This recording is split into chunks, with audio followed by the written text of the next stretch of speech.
નમસ્તે, જય માતાજી। મિલકતના ભાગલામાં સાવકી માએ પોતાના દીકરાઓને ફળદ્રુપ જમીન આપી દીધી અને અનાથ સાવકા દીકરાને ટેકરીની તળેટીમાં પડેલો એક બંજર ટુકડો પકડાવી દીધો। પેલા છોકરાએ ધીરજ રાખી અને એ જ બંજર જમીન પર હળ ચલાવવા લાગ્યો। એક દિવસ હળની અણી કોઈ સખત વસ્તુ સાથે અથડાઈ અને માટી હટાવતા નીચે એક પ્રાચીન હાંડી દબાયેલી મળી। તે હાંડી ખોલી જ રહ્યો હતો કે સાવકીમાં ત્યાં પહોંચી ગઈ અને તેમાં પોતાનો ભાગ માગવા લાગી। પણ એ હાંડીમાંથી ખજાનાને બદલે એક એવી વસ્તુ નીકળી જેને જોઈને બધાના હોશ ઉડી ગયા। કારણ કે મારું નામ ધીરજ છે અને અમે પહાડી વિસ્તારમાં રહેતા હતા। જો કે આખો વિસ્તાર પહાડી નહોતો, કેટલીક જમીનો ફળદ્રુપ હતી અને તેમની વચ્ચે નાના નાના ઘર વિખરાયેલા હતા। લોકો ખેતરોમાં કામ કરતા, પ્રાણીઓની સંભાળ રાખતા અને સવાર પડતા જ હાસ્યનો અવાજ ગુંજતો। મરઘીઓ ચરવા માટે નીકળી જતી। ચારે બાજુ હરિયાળી અને તડકાના ખેતર દેખાતા હતા। મારા પપ્પા આ દુનિયામાંથી જઈ ચૂક્યા હતા। તેમણે જીવનમાં બીજા લગ્ન કર્યા હતા અને એ પત્નીથી તેમને 2 દીકરા હતા। જ્યાં સુધી પપ્પા જીવતા હતા, મારી સાવકી માની હિંમત નહોતી થતી કે તે મારી વિરુદ્ધ કંઈ બોલે। મારા કામમાં ભૂલ થવા પર પપ્પા તેને કડક શબ્દોમાં સમજાવતા અને તે ચૂપ થઈ જતી। પપ્પાના ગયા પછી તે બહુ ચાલાક થઈ ગઈ અને પોતાના રૂપ અને વાતોથી પપ્પાને એ રીતે પ્રભાવિત કર્યા કે મિલકત પોતાના નામે કરાવી લીધી। જો કે અંતમાં પપ્પા સાથે એ વચન જરૂર થયું હતું કે મારી સાથે અન્યાય નહીં કરે। સમય વીતતો ગયો, અમે બધા જુવાન થઈ ગયા અને માં બીમાર રહેવા લાગી એટલે વસિયત કરવાની વાત ઉઠી। ઘરમાં હલચલ મચી ગઈ। બધા દીકરા પોતપોતાના હક માટે ઝઘડવા લાગ્યા। સાવકા ભાઈઓ પણ શોર મચાવવા લાગ્યા કે અમને અમારો ભાગ જોઈએ, જેથી અમે અમારી જમીનોમાં કામ કરી શકીએ। મને ખબર હતી કે મને કંઈ નહીં મળે એટલે મનમાં બેચેની હતી, પણ વખત પસાર થતો રહ્યો અને ભાગલા હજુ સુધી પૂરા ન થયા। આ દરમિયાન સાવકી માએ પોતાના બંને દીકરાઓના લગ્ન કરાવી દીધા। ચારે બાજુ ખુશીનો માહોલ હતો। નાના મોટા સૌ લોકો ભેગા હતા। ખાવા પીવાનો પૂરો બંદોબસ્ત હતો અને હું મારા લગ્ન વિશે વિચારી રહ્યો હતો, જે પહેલાં જ થઈ ચૂક્યા હતા।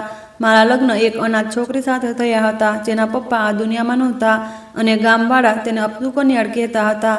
મેં તેનો હાથ પકડી લીધો હતો। રૂપરંગ ભલે બહુ સુંદર નહોતો, પણ તે સેવાભાવી અને વફાદાર હતી। એ સમયે અમે બંને એક જ નાના ઓરડામાં રહેતા હતા, જ્યાં એક તરફ અમારી જૂની જમીનની માટીની સુગંધ વસતી હતી અને બીજી તરફ સાવકીમાની નજર દરેક સમયે અમારા પર લાગેલી રહેતી હતી। જેવા જ સાસુના પગલાં ફર્શ પર પડતા દિલ કંપી ઉઠતું અને અમારા દરેક નાના મોટા કામ પર એમની નજર પડી જતી। મનમાં બસ એ જ આશા હતી કે વસિયતના દિવસે કદાચ કંઈક મળી જાય અને અમે આ જગ્યાએથી અલગ થઈ શકીએ। અમે એમના માટે કંઈ જ નહોતા, તો પણ મારી પત્ની મારી માની સેવા કરતી હતી, એમના માટે ભોજન બનાવતી, એમનું ધ્યાન રાખતી અને ઘરના મોટાભાગના કામ એ જ સંભાળતી હતી। જ્યારે બહારના કામકાજની જવાબદારી હું નિભાવતો હતો, તેમ છતાં અમને ક્યારેય સારા સમજવામાં ન આવ્યા, હંમેશા ખરાબ જ માનવામાં આવ્યા। તો પણ અમે દિલથી દરેક જવાબદારી નિભાવી। મને ઘરનો સાવકો દીકરો બનાવી દેવામાં આવ્યો હતો, જ્યારે આ ઘર મારા પપ્પાનું જ હતું અને જે મિલકતના ભાગલાની વાત થઈ રહી હતી તે વાસ્તવમાં મારી જ હતી। પણ માએ બધું જ પોતાના નામે કરાવી લીધું હતું।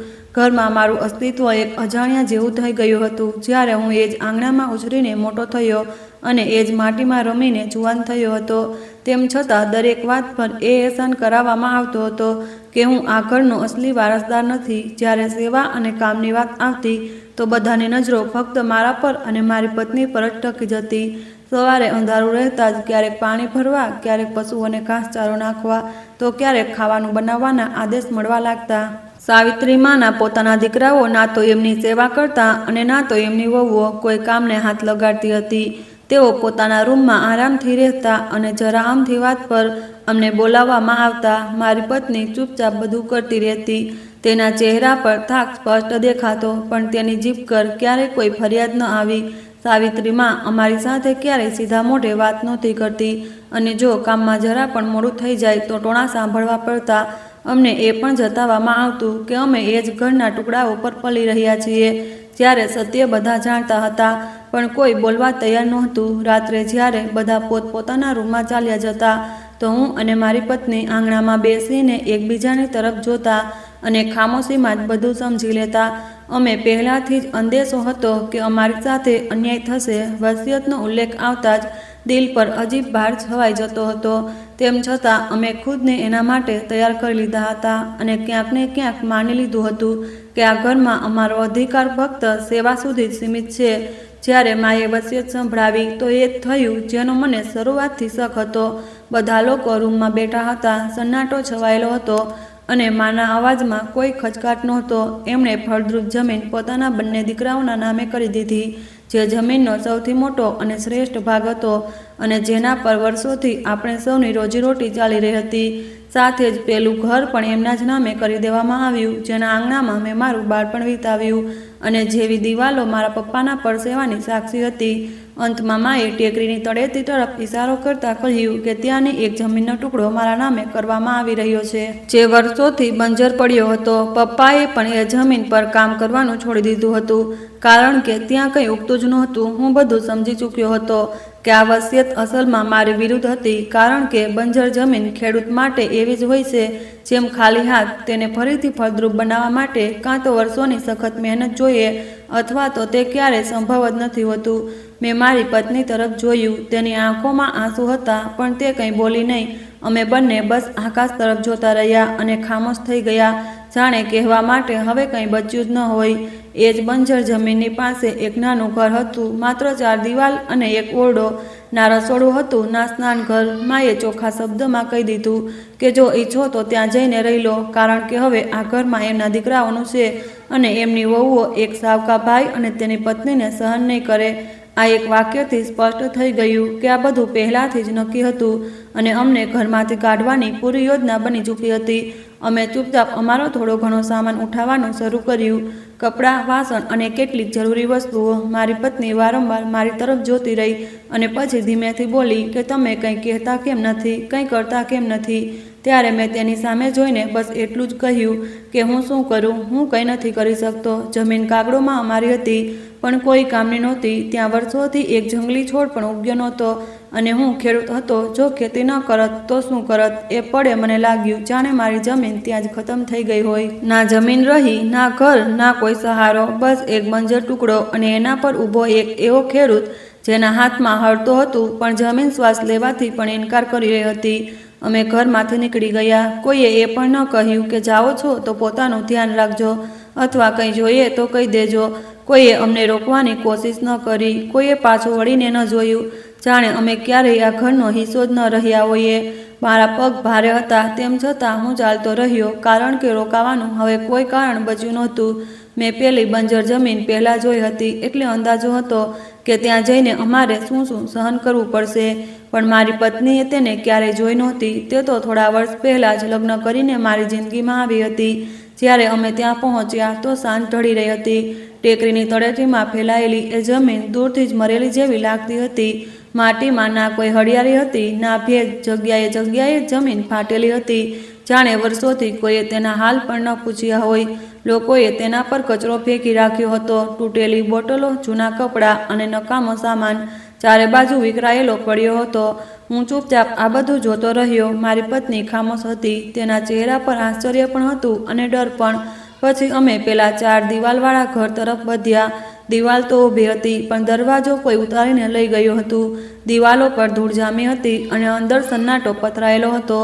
ઓરડો દેખાવમાં ઠીકઠાક હતો, પણ ના વીજળીની કોઈ વ્યવસ્થા હતી, ના પાણીની.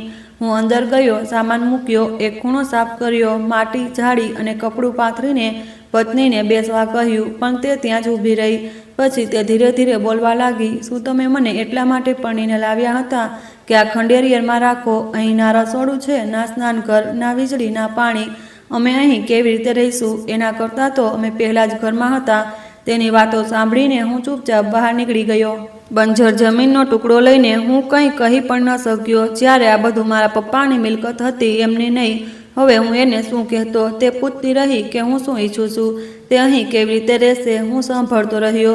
મારી પાસે કોઈ જવાબ નહોતો. થોડીવાર પછી મેં બસ એટલું જ કહ્યું કે તારી ફરિયાદ બિલકુલ વ્યાજબી છે. અહીં તો માણસ શું જાનવર પણ નથી રહી શકતા, પણ તું જે કહે છે હું શું કરું? જ્યારે પોતાના પપ્પાએ જ મારો ખ્યાલ ન રાખ્યો, તો હું સાવકી માં અને સાવકા ભાઈઓની શું આશા રાખું?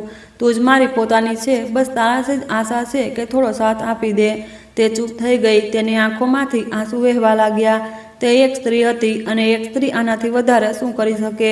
તે બસ રડી શકતી હતી અને તે રડી રહી હતી. એ જ વેરાન ઓરડામાં, એ જ બંજર જમીનની વચ્ચે અમારી જિંદગી એક નવા દુઃખ સાથે શરૂ થઈ રહી હતી.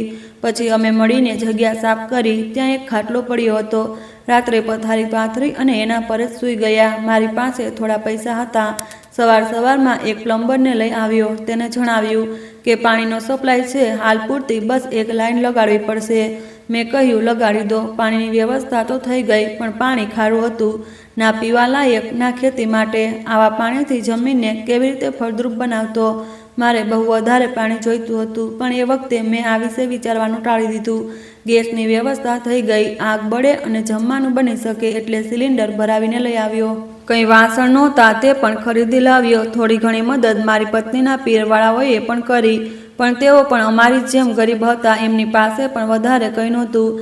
તેમણે એક ખાટલો આપ્યો, ગાદલા વાદલા આપ્યા, જેથી અમે બંને સૂઈ શકીએ. પાણી માટે કુલર લાવી આપ્યું અને તેમાં પાણી પણ ભરાવી દીધું. એમનું એટલું જ સામર્થ્ય હતું. છેવટે તેઓ દીકરીના મા બાપ હતા. દીકરીવાળા જેટલું કરી શકે છે એટલું જ કરે. તેમણે પણ પોતાની હેસિયત પ્રમાણે કરી દીધું. એ પછી ઘર રહેવા લાયક તો થઈ ગયું, પણ હવે સ્નાનઘરની જરૂરત મહેસૂસ થઈ. તેની પણ વ્યવસ્થા કરી અને ઘરની એક તરફ નાનકડું સ્નાનઘર બનાવડાવી દીધું, બિલકુલ એવું જેવું મંદિરમાં હોય છે. પણ અમારા તે પણ પૂરતું હતું. મારી પત્ની કહેવા લાગી કે અમે શૂન્ય પર આવીને ઊભા રહી ગયા છીએ. અમારી પાસે કંઈ પણ નથી. આ બધું ઠીક કરતાં કરતાં અને બનાવતા અમે મરી જઈશું અને અમારું સંતાન પણ અપમાનમાં જીવશે, કારણ કે અમે એના માટે કંઈ છોડીને નહીં જઈ શકીએ. મેં કહ્યું કે ભગવાન સંતાન જ ના આપે, કાશ તે ખુશી જ આપી દેત. પત્નીએ કહ્યું કે જો આ ઘરમાં તે ખુશી મળી ગઈ તો પણ તે અહીં કેવી રીતે ઉછેરીશું? અત્યારે તો વાતાવરણ સારું છે, પણ જ્યારે વધારે ઠંડી કે વધારે ગરમી પડશે ત્યારે શું થશે? તેની વાત બિલકુલ સાચી હતી, પણ અમે કરી પણ શું શકતા હતા? અમે અહીં આવી ગયા હતા, પણ અમારા આવ્યા પછી કોઈએ અમારા ખબર પણ ન લીધા. ના કોઈ આવ્યું, ના કોઈ સંદેશ મોકલ્યો, ના કોઈએ એ પૂછ્યું કે અમે જીવતા છીએ કે મરી ગયા. અમને એવી રીતે ભૂલાવી દેવામાં આવ્યા, જાણે અમે એ ઘરમાં ક્યારે હતા જ નહીં, અથવા કદાચ અમારા જવાથી એ લોકો બહુ ખુશ થઈ ગયા હતા. વિચારવાની વાત એ હતી કે અમે એમની જિંદગીમાં કયું દુઃખ લઈને આવ્યા હતા. મારી પત્ની નોકરોની જેમ બધાના કામ કરતી હતી. જમવાનું બનાવવું, ઘર સાફ કરવું, વાસણો ધોવા, અને હું પણ ઘરના કામોની સાથે સાથે ખેતરોમાં મહેનત કરતો હતો. એમના ઘરેથી 2 નોકર ચાલ્યા ગયા હતા, તો પણ એમને અમારી કોઈ કમી મહેસૂસ ન થઈ. અહીં અમે આ બંજર જમીન પર મુશ્કેલીઓથી ઘેરાઈ ગયા હતા. ના ખાવાનો પૂરો બંદોબસ્ત હતો, ના પાણીનું કોઈ કાયમી સાધન. ઘણીવાર દૂરથી પાણી લાવીને ગુજરાન ચલાવવું પડતું હતું. રાત થતાં જ ઘનઘોર અંધારું છવાઈ જતું, કારણ કે વીજળીની કોઈ વ્યવસ્થા નહોતી. ઓરડામાં દીવો સળગાવતા તો તેના ઝાંખા અજવાળામાં દિવાલો પણ વધારે સૂમસામ લાગવા માંડતી. શિયાળામાં 4 દિવાલની અંદર ઠંડી હવા સન્નાટો ભરી દેતી અને ઉનાળામાં માટીની ગરમીમાં શ્વાસ લેવો મુશ્કેલ થઈ જતો. મારી પત્ની અવારનવાર ચૂપચાપ બેઠી દિવાલોને જોતી રહેતી અને હું તેના ચહેરા પર લાચારી સ્પષ્ટ વાંચી લેતો. લોકો દ્વારા અમને ખબરો મળતી રહેતી. કોઈ કહેતું, તમારા સાવકા ભાઈઓના ઘરે આજકાલ ખૂબ દાવતો થઈ રહી છે, મહેમાનોની અવરજવર લાગેલી રહે અને ખુશીનો શોર છે. કોઈ એ પણ બતાવતું કે તમારી સાવકીમાં જેણે વસિયત વખતે કહ્યું હતું કે તે મરવાની છે અને વધારે દિવસોની મહેમાન નથી, હવે બિલકુલ ઠીક છે અને પથારીમાંથી ઉઠી ચૂકી છે. તે આંગણામાં બેસતી હતી, હસતી બોલતી હતી અને તેના હસવાનો અવાજ સાંભળીને મારા દિલમાં એક ચુંભન થતી હતી. ત્યારે સાફ સમજાઈ જતું હતું કે અમને ઘરમાંથી કાઢવા માટે આ બધું રચવામાં આવ્યું હતું. બીમારીનું નાટક હતું, વસિયતનું બહાનું હતું. અમે અહીં મુશ્કેલીઓમાં ઘેરાયેલા હતા, પણ કોઈને અમારી પરવા નહોતી. કોઈએ એ ન વિચાર્યું કે આ બંજર જમીન પર 2 માણસ કેવી રીતે જીવતા રહેશે. ના કોઈએ એ જાણવાની કોશિશ કરી કે અમારી પાસે ખાવા માટે કંઈ છે પણ કે નહીં. હું અવારનવાર રાત-રાતભર જાગતો રહેતો અને વિચારતો કે જે સ્ત્રીને હું વર્ષો સુધી માં કહેતો રહ્યો અને મને આટલી સરળતાથી કેવી રીતે ભૂલી શકે છે. માં તો ક્યારેય પોતાના સંતાનને આ હાલતમાં એકલું નથી છોડતી, પણ મને તેની પૂરી રીતે એકલો કરી દીધો હતો. મારી પત્ની પણ ઘણીવાર ધીમા અવાજે પૂછતી કે હવે અમે કોના સહારે છીએ, અને હું આ સવાલનો કોઈ જવાબ નહોતો આપી શકતો. અમે બંને એકબીજાની તરફ જોઈને ચૂપ થઈ જતા, કારણ કે અમારી પાસે કહેવા માટે શબ્દો જ નહોતા બચતા.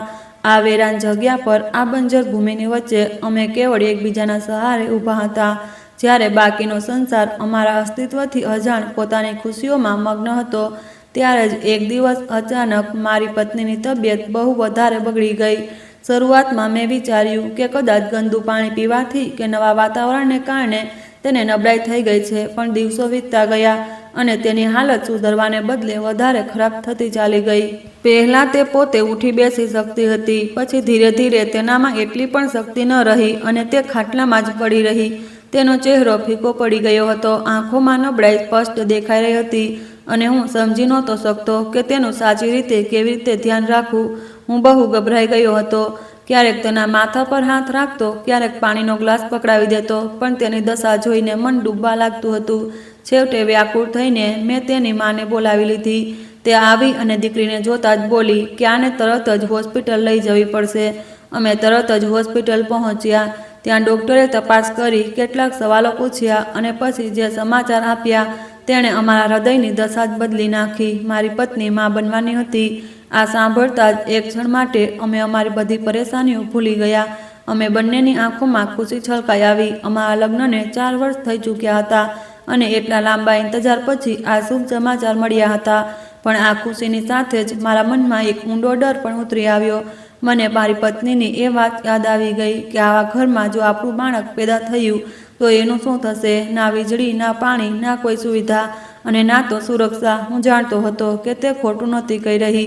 એ જ ક્ષણે મેં એક નિર્ણય લઈ લીધો. મેં તેની માને કહ્યું કે આ સમયે તેને આરામ અને સુકૂનની સૌથી વધારે જરૂર છે. ડૉક્ટરે પણ એ જ કહ્યું છે. મેં એમને એ પણ કહ્યું કે આ સમયે હું પોતે મુસીબતમાં ફસાયેલો છું અને હાલત મારા કાબૂમાં નથી, એટલે સારું રહેશે કે તેઓ તેને હાલ પૂરતી પોતાના ઘરે લઈ જાય. મેં વચન આપ્યું કે હું મારા હાલત સુધારવાની પૂરી કોશિશ કરીશ અને 3 મહિના પછી તેને પાછી લઈ આવીશ. મારી પત્નીના પિતાજી આ દુનિયામાં નહોતા અને તેની મા પોતાના દીકરાના સહારે જીવન ગુજારી રહી હતી, પણ તેના ભાઈના દિલમાં પોતાની બહેન માટે સ્નેહ હતો. તેણે કહ્યું કે ઠીક છે, તેઓ તેને પોતાની સાથે લઈ જશે. ત્યારે મારી પત્નીએ મારી સામે જોઈને કહ્યું કે 3 મહિનામાં શું થઈ જશે? 3 મહિના તો પલક ઝપકતા જ વીતી જાય છે. મેં તેને કહ્યું કે હું આ જમીનને ફળદ્રુપ બનાવવાની કોશિશ કરીશ, હળ ચલાવીશ, બીજ વાવીશ અને દિવસ રાત મહેનત કરીશ. તે બોલી કે આ નામુમકિન છે. જમીન કેટલાય વર્ષોથી બંજર પડી છે, ત્યાં કંઈ ઉગતું નથી. મેં કહ્યું કે કોશિશ તો કરવી જ પડશે, કંઈક ને કંઈક તો કરવું જ પડશે, કારણ કે મારી પાસે બીજો કોઈ રસ્તો નથી. હું ભણેલો ગણેલો નથી, ક્યાંક નોકરી કરી શકું. હું ખેડૂત છું અને ખેડૂતના હાથમાં જમીન સિવાય કંઈ નથી હોતું. તે થોડી વાર ચૂપ રહી, પછી બોલી કે તમારા માટે જમવાનું કોણ બનાવશે અને તમારો ખ્યાલ કોણ રાખશે? મેં કહ્યું કે હું બધું જ જાતે સંભાળી લઈશ અને તેને સમજાવ્યું કે આ સમયે બાળકની તબિયત સૌથી વધારે જરૂરી છે. ભગવાને આટલા ઇંતજાર પછી અમને આ ખુશી આપી, એટલે આપણે નાનકડા અને નાજુક જીવ વિશે વિચારવું જોઈએ. હું તો મોટો છું, મારા કામ જાતે કરી લઈશ. આ સાંભળીને તેના મનને થોડી તસલ્લી થઈ. તેની આંખોમાં આંસુ પણ હતા અને ચિંતા પણ. પછી તે પોતાની મા સાથે એમના ઘરે ચાલી ગઈ. જતા સમયે હું તેને મોડે સુધી જોતો રહ્યો અને મન અંદરથી સુમસામ થઈ ગયું. હવે હું બિલકુલ એકલો રહી ગયો હતો. પેલી બંજર ભૂમિ, એક નાનકડો ઉજ્જર ઓરડો અને મારા હૃદયમાં અગણિત પ્રશ્નો. હું 4 દિવાલની અંદર ઊભો એ માટીને નિહાળતો રહ્યો અને વિચારતો રહ્યો કે હવે શું કરું, ક્યાંથી શરૂઆત કરું અને શું સાચે જ આ બંજર ધરતીની પોતાની જિંદગી અને મારા થનાર બાળકના ભવિષ્યને સુધારી શકીશ. પહેલી રાત ત્યાં બહુ વિચિત્ર વીતી. ઓરડામાં ઘેરી સ્તબ્ધતા હતી, પણ તે સ્તબ્ધતાની અંદર પણ એક વણકહ્યો સ્વર હતો. બહાર ચારે બાજુ અંધારું પથરાયેલું હતું. ના કોઈ દીવો સળગી રહ્યો હતો, ના કોઈ અવાજ સંભળાઈ રહ્યો હતો. હું ખાટલા પર સૂતો પડખા બદલતો રહ્યો, પણ ઊંઘ આંખોથી કોસો દૂર હતી. મને ખબર હતી કે એ સમયે મારી પત્ની પોતાના પિયરમાં હશે, જ્યાં તેને સ્વચ્છ પાણી, સારું ભોજન, નરમ પથારી અને માની હાજરીનું સુકૂન મળી રહ્યું હશે. આ વિચારીને મનને થોડી શાંતિ મળતી હતી, પણ સાથે જ એ ભાર પણ દિલ પર ઉતરી આવતો કે મારે 3 મહિનામાં કંઈક ને કંઈક કરીને બતાવવું છે. સાંજે મેં બજારમાંથી એક પાવડો અને કોદાળી ખરીદી લીધી. મને ખબર હતી કે હવે મારે જાતે જ હળ ચલાવવું પડશે, જાતે જ જમીન તોડવી પડશે. ના મારી પાસે કોઈ મશીન હતું, ના ખાતર, ના કોઈ સહારો.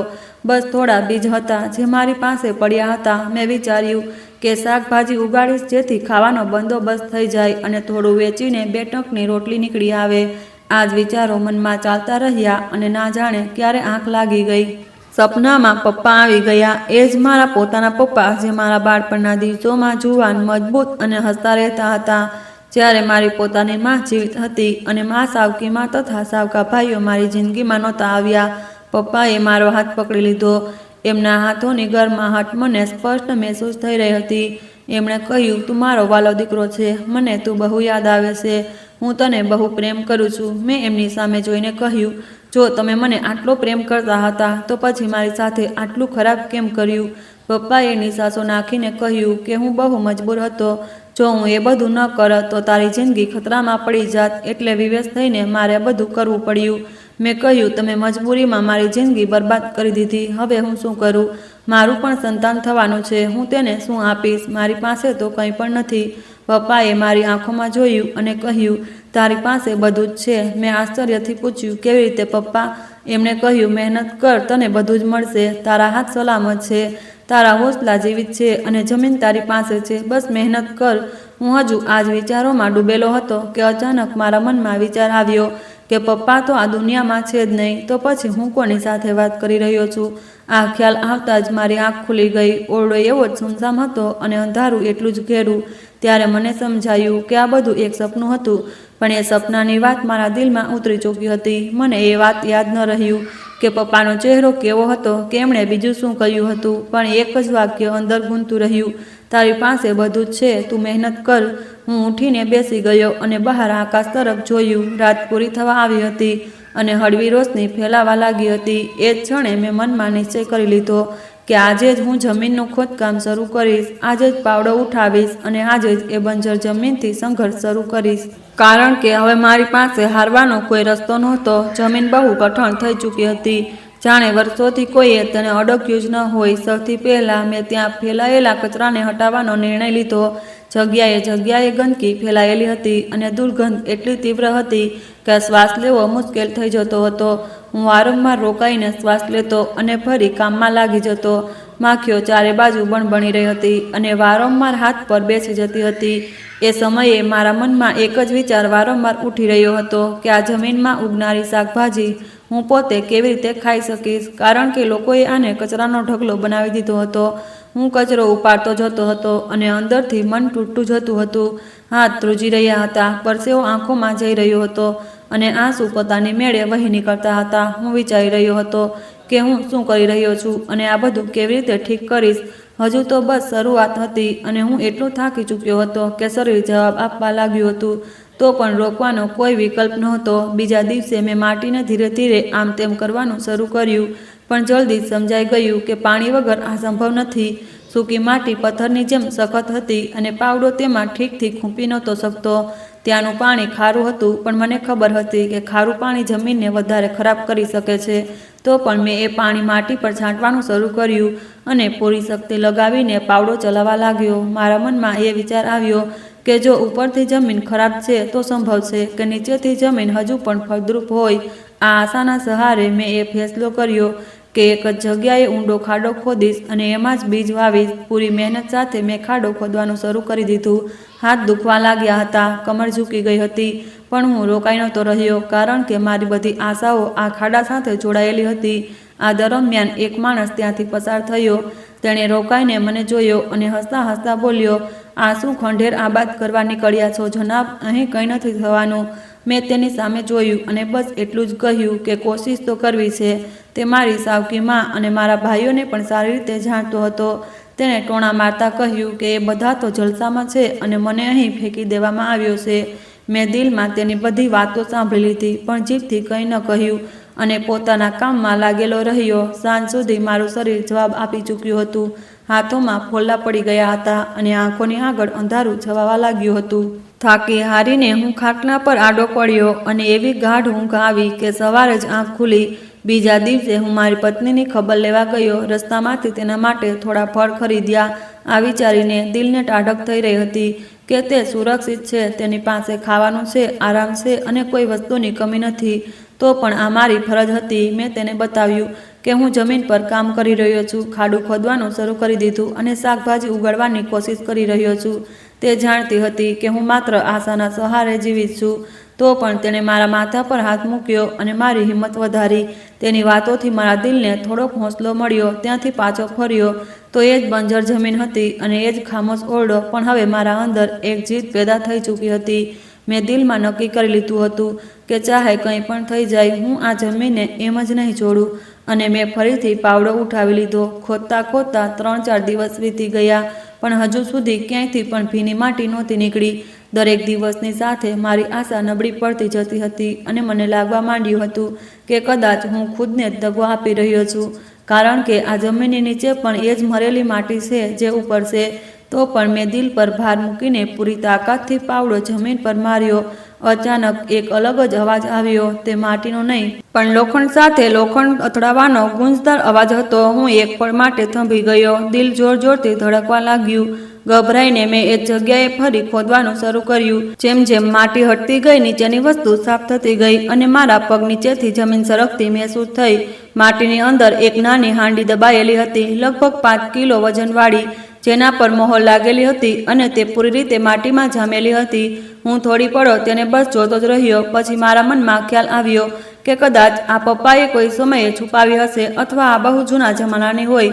મને લાગ્યું જાણે મારા નસીબનો દરવાજો ખુલી ગયો હોય. હું તરત તેને બહાર કાઢવામાં લાગી ગયો, પણ તે સરળતાથી નીકળવાની નહોતી, કારણ કે તે ઊંડાઈ સુધી જામેલી હતી. હું પરસેવાથી રેબઝેબ થઈ ગયો. હાથ ધ્રુજવા લાગ્યા અને કમરમાં તીવ્ર દુખાવો ઉપડવા લાગ્યો, પણ હું રોકાયો નહીં.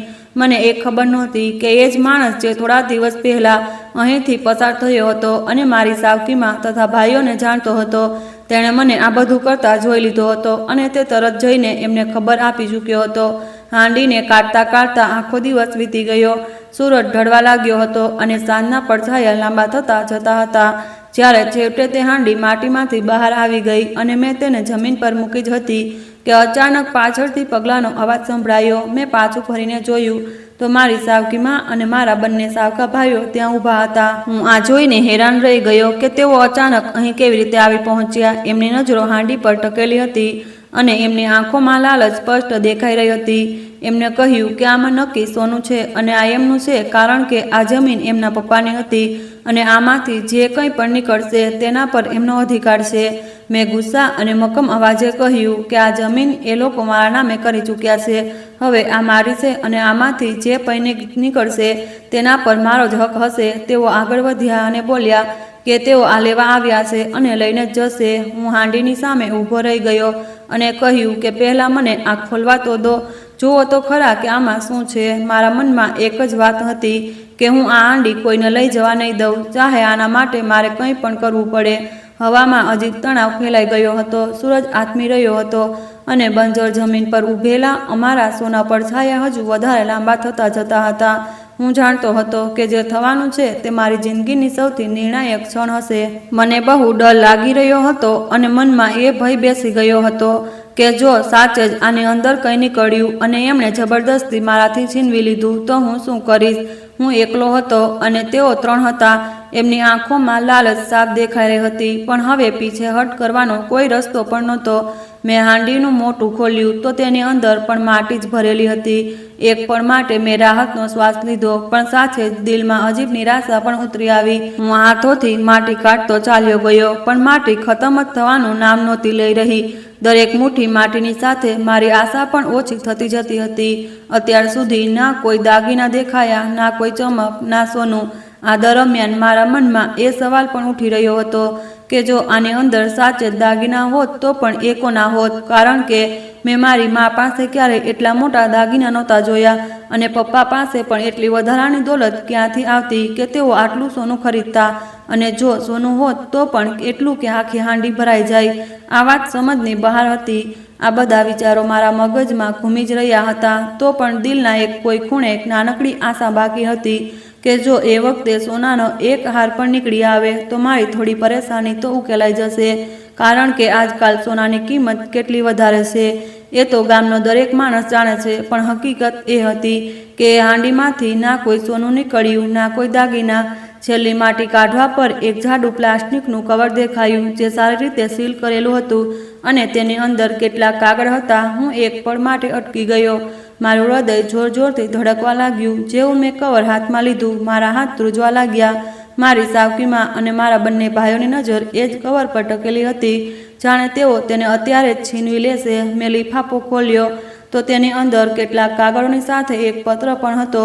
મેં સૌથી પહેલાં એ જ પત્ર કાઢ્યો અને ઊંચા અવાજે વાંચવાનું શરૂ કર્યું. પત્ર મારા પપ્પા તરફથી હતો. એમની લખાવટ ઓળખતા જ મારું ગળું ભરાઈ આવ્યું, પણ મેં ખુદને સંભાળ્યો અને વાંચતો ગયો. પપ્પાએ લખ્યું હતું કે સાવિત્રીની આંખોમાં હવે એમને લાલચ દેખાવા લાગી છે અને તે જલ્દી જ મારાથી ઘર અને જમીન પોતાના નામે કરાવી લેશે, જેનાથી બધું જ એનું થઈ જશે. પણ તેઓ પોતાના દીકરા ધીરજ સાથે અન્યાય નથી કરી શકતા. પત્રમાં આગળ લખ્યું હતું કે તેમનો શહેરમાં આવેલો 2 કનાલનો બંગલો તેના પોતાના દીકરા ધીરજના નામે કરી રહ્યા છે, જેનું પૂરું સરનામું નીચે લખેલું છે અને તેના કાગળો પણ તૈયાર છે. પરંતુ તેઓ આ રહસ્ય કોઈને બતાવીને નથી જઈ શકતા, એટલે આને છુપાવીને જઈ રહ્યા છે અને જો તેમના દીકરાના નસીબમાં હશે તો આ તેને જરૂર મળશે. આ શબ્દો વાંચતા જ મારા પગ નીચેથી જમીન સરકી ગઈ. મારા હાથ ધ્રુજવા લાગ્યા અને આંખોની આગળ અંધારું છવાઈ ગયું. પપ્પાએ નસીબ પર ભરોસો કર્યો હતો અને આજે એ જ નસીબ મારા હાથોમાં આવી ચૂક્યું હતું. મને સમજાઈ ગયું કે વાસ્તવમાં મને બધું જ મળી ચૂક્યું છે. એક ક્ષણે મને ગામની પેલી બંજર જમીન યાદ આવી અને તેની હેસિયત પણ. પછી શહેરના 2 કનાલના બંગલાનો ખ્યાલ આવ્યો. ગામની જમીન અને ઘરની શું કિંમત હતી અને શહેરમાં 2 કનાલનો બંગલો કોઈ સામાન્ય વાત નહોતી. મારી સાવકીમાં અને બંને ભાઈઓ હેરાનીથી મને જોઈ રહ્યા હતા. એમના ચહેરા ઉતરી ચૂક્યા હતા અને આંખોની પેલી ચમક ગાયબ થઈ ચૂકી હતી. તેઓ સમજી ચૂક્યા હતા કે જેને લેવા તેઓ આવ્યા હતા તે હવે એમના હાથમાંથી નીકળી ચૂક્યું છે. એ જ પળે મને પણ પૂરી રીતે સમજાઈ ગયું કે મારા પપ્પા મારી સાથે ક્યારેય અન્યાય નહોતા કરી શકતા. એમણે મારી સાથે અન્યાય નહીં પણ સૌથી મોટો ન્યાય કર્યો હતો. મેં પેલી હાંડી ત્યાં જમીન પર છોડી દીધી. પોતાનો કોઈ સામાન ન સમેટ્યો, માત્ર પેલા કાગળો હાથમાં લીધા અને ત્યાંથી ચાલી નીકળ્યો. ના મેં એમને કંઈ કહ્યું, ના કોઈ ટોણો માર્યો. તેઓ ત્રણેય ત્યાં સ્તબ્ધ ઊભા રહી ગયા, જાણે કહેવા માટે એમની પાસે કંઈ બચ્યું જ ન હોય. હું સીધો મારી પત્નીના પિયર પહોંચ્યો અને ત્યાં પહોંચતા જ મનમાં એક અજીબ સુકૂન હતું. મેં તેને પૂરી ઘટના સંભળાવી, પત્ર પણ બતાવ્યો અને કાગળો પણ. બધું સાંભળીને તેની આંખોમાંથી આંસુ વહી નીકળ્યા, પણ એ આંસુ ખુશીના હતા. તેણે કહ્યું કે જ્યારથી તે અહીં આવી છે દિવસ રાત એ જ દુઆ કરતી હતી કે હે ઈશ્વર અમારા હકમાં કંઈક સારું કરે, પણ તેને એ આશા નહોતી કે તેની દુઆ આટલી જલ્દી સ્વીકારાઈ જશે. એ જ ક્ષણે મને પહેલીવાર એ ગહેરાઈથી મહેસૂસ થયું કે મારી જિંદગી સાચે જ બદલાઈ ચૂકી છે. પેલી બંજર જમીન, પેલો ખાલી ઓરડો અને પેલી એકલતા બધું જ પાછળ છૂટી ગયું હતું અને હવે મારી સામે એક નવો રસ્તો ખુલી ચૂક્યો હતો, જેને મારા પપ્પાએ સ્વયં મારા માટે પસંદ કર્યો હતો અને જેને કિસ્મત છેવટે મારા કદમોની નીચે લાવી દીધો હતો. મેં મારી પત્નીનો હાથ પકડ્યો અને શહેર તરફ ચાલી નીકળ્યો. દિલમાં સુકૂન અને ખુશીનો મિશ્ર અહેસાસ હતો. પેલી બંજર જમીન અને નાનકડો ઓરડો, તડકામાં શેકાતી માટી, બધું જ એક પળ માટે મારી આંખો સામે ઘૂમી ગયું અને હું વિચારવા લાગ્યો કે પેલી તમામ મુસીબતો, દિવસ રાતની મહેનત, પરસેવો અને થાક આજની આ ખુશીની સામે કંઈ જ નહોતા. અમે શહેર પહોંચ્યા અને એ સરનામે ગયા જે પપ્પાએ પત્રમાં લખ્યું હતું. મારા હાથ ધ્રુજી રહ્યા હતા, દિલ જોર જોરથી ધડકી રહ્યું હતું અને મારી પત્ની પણ ખામોશીથી મારી સાથે ચાલી રહી હતી, જાણે અમારા બંને દિલ એક જ ધડકન સાથે નવા રસ્તા પર કદમ મૂકી રહ્યા હોય. જ્યારે અમે તે ઘર જોયું તો મારી હેરાનીની કોઈ સીમા ન રહી. તે ઘર નહીં, એક ભવ્ય બંગલો હતો, એવો જેમાં કોઈ અમીર માણસના સપનામાં હોય છે. મોટા મોટા સફેદ સ્તંભ, પહોળી બારીઓ, સામે ખુલ્લું આંગણું, દરેક વસ્તુમાં સંપૂર્ણતા ઝળકી રહી હતી. અમારા ગામમાં તો કદાચ આખા ગામમાં પણ આવું ઘર કોઈની પાસે ન હોય. અમે બંને બસ એકબીજાને જોતા રહી ગયા. જીભ પર શબ્દો નહોતા, દિલમાં ખુશી, હેરાની અને કૃતજ્ઞતાનો અનોખો સંગમ હતો. પત્રમાં એ પણ લખ્યું હતું કે શહેર જઈને આશુતોષ વર્માનો સંપર્ક કરજે અને નીચે એમનો ફોન નંબર આપવામાં આવ્યો હતો. મેં તરત ફોન કર્યો. હાથ ધ્રુજી રહ્યા હતા અને દિલ ધડકી રહ્યું હતું. આશુતોષ વર્માએ ફોન ઉપાડ્યો અને કહ્યું કે ચાવી પણ એમની પાસે છે અને મારી અમાનત પણ સુરક્ષિત છે. જ્યારે મેં પૂછ્યું કે અમાનત શું છે તો તેમણે કહ્યું કે એ બધું જ જે મારા માટે સુરક્ષિત રાખવામાં આવ્યું હતું, બધું અહીં જ છે અને મારા નામનો 2 લાખનો એક ચેક પણ એમની પાસે મોજૂદ છે. અમે ત્યાં પહોંચ્યા તો આશુતોષ વર્માએ દરવાજાનું તાળું ખોલ્યું. જેવો દરવાજો ખુલ્યો, અંદરનું દ્રશ્ય જોઈને અમે બંને સ્તબ્ધ રહી ગયા. ઘર પૂરી રીતે સાફ સુથરું હતું. દરેક વસ્તુ પોતાની જગ્યા પર હતી. ફ્રીજ, ટીવી, સોફા, વિશાળ રૂમ, રોશનીથી ઝગમગતા બલ્બ અને દરેક ખૂણામાં વ્યવસ્થાની પરાકાષ્ઠા હતી. મને પહેલો દિવસ યાદ આવી ગયો જ્યારે અમે પેલી બંજર જમીનના નાના ઓરડામાં બેઠા હતા, જ્યાં પાણી ના હતું, ના બાથરૂમ, ના કોઈ સામાન, ના ઢંગનો દરવાજો અને ના તો કોઈ જાતની સુવિધા. આજે ત્યાંની સરખામણીએ આ જગ્યા જન્નત જેવી મહેસૂસ થઈ રહી હતી. મારી પત્ની પણ આંખોમાં ખુશીના આંસુ લઈને ઊભી હતી. તે પણ હેરાન હતી કે આ બધું કેવી રીતે શક્ય બન્યું. અમે બંનેએ હાથ જોડીને જમીન પર પડતા સાષ્ટાંગ પ્રણામ કર્યા અને ભગવાનનો આભાર માન્યો. દિલની અંદર એક એવું સુકૂન અને શાંતિ હતી જે કદાચ જીવનમાં પહેલીવાર મહેસૂસ કરી રહ્યો હતો.